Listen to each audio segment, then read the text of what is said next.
Capítulo 2. Em que Passepartout se convence de que finalmente encontrou o seu ideal. Palavra, disse consigo Passepartout, ainda um pouco estonteado a princípio, conheci no museu de Madame Tussaud criaturas tão vivas quanto o meu novo patrão. Convém dizer que as criaturas de Madame Tussaud são figuras de cera, muito visitadas em Londres, e às quais, na verdade, apenas falta a palavra. Durante os poucos instantes em que acabava de entrever Phileas Fogg, Passepartout tinha rápida, mas cuidadosamente, examinado seu futuro patrão. Era um sujeito que parecia ter 40 anos, de aspecto nobre e belo, estatura elevada, que não mostrava sequer um ligeiro excesso de peso, cabelos e suíças louros, testa lisa sem rugas nas têmporas, face mais pálida que colorida, dentes magníficos.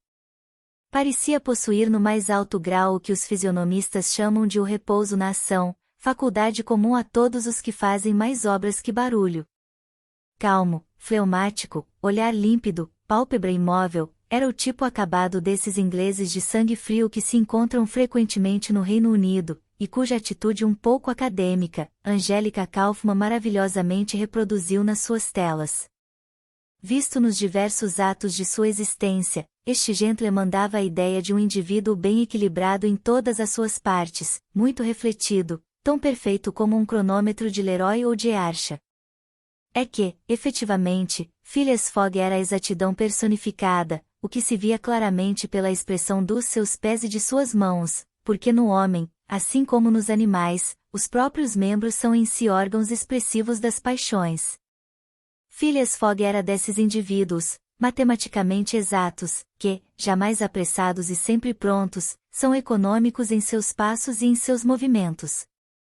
Não dava uma passada a mais, indo sempre pelo caminho mais curto. Não perdia tempo, sequer um instante, a olhar para o teto.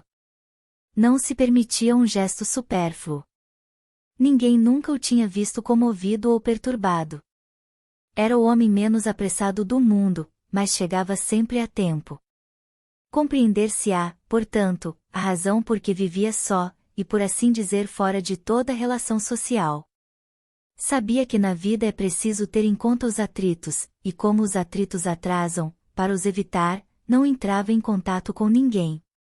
Quanto a Jean, vulgo Passepartout, um verdadeiro parisiense de Paris, nos 5 anos que habitava a Inglaterra e ali exercia em Londres a profissão de criado de quarto, em vão procuraram um patrão a quem pudesse se afeiçoar.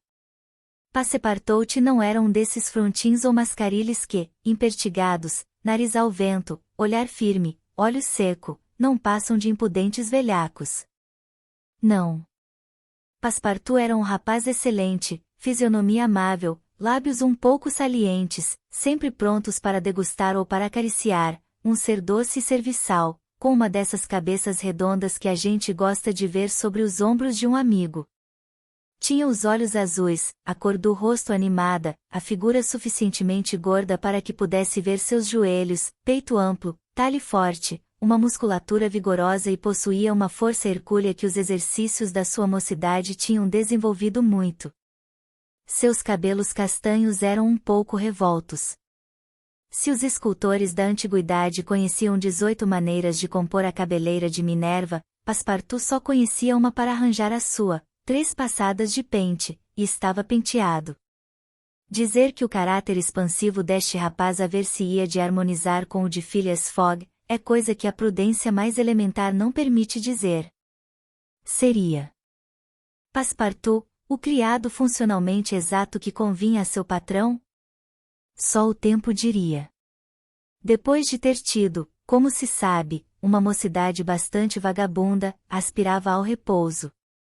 Tendo ouvido gabar o metodismo inglês e a proverbial frieza dos cavalheiros, veio procurar fortuna na Inglaterra.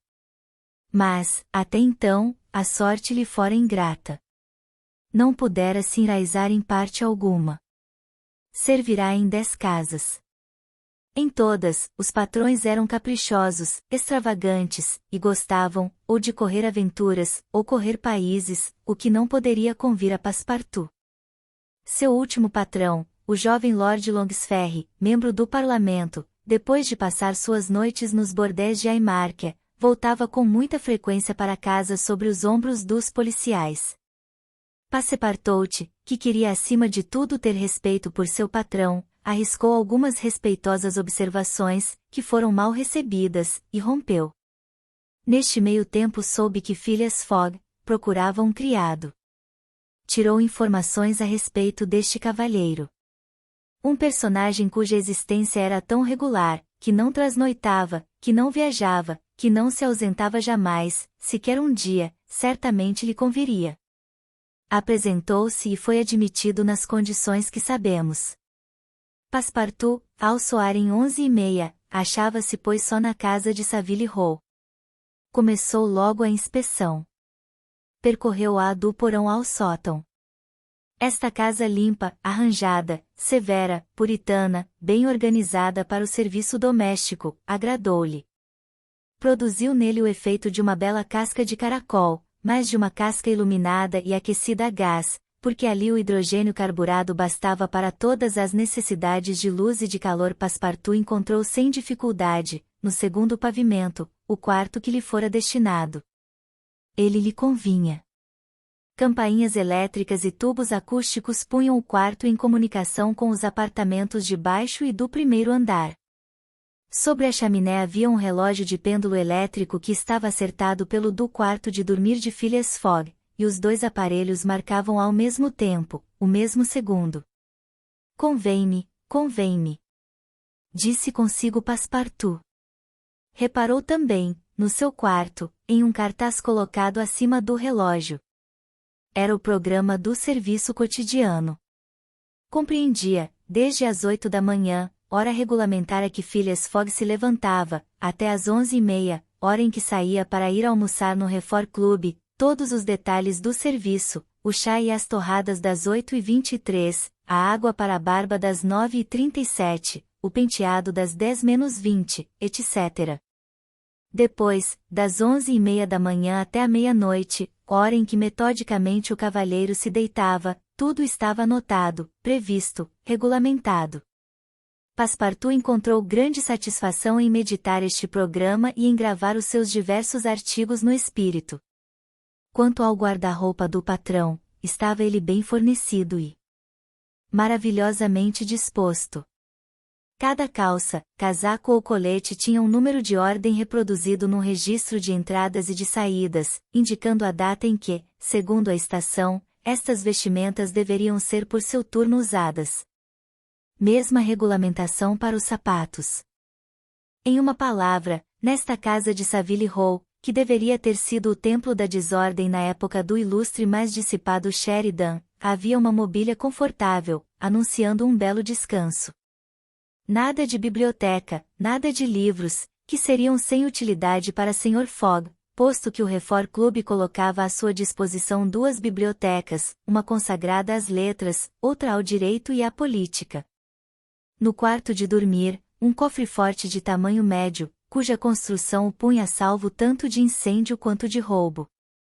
Nada de armas na casa, nenhum utensílio de caça ou de guerra.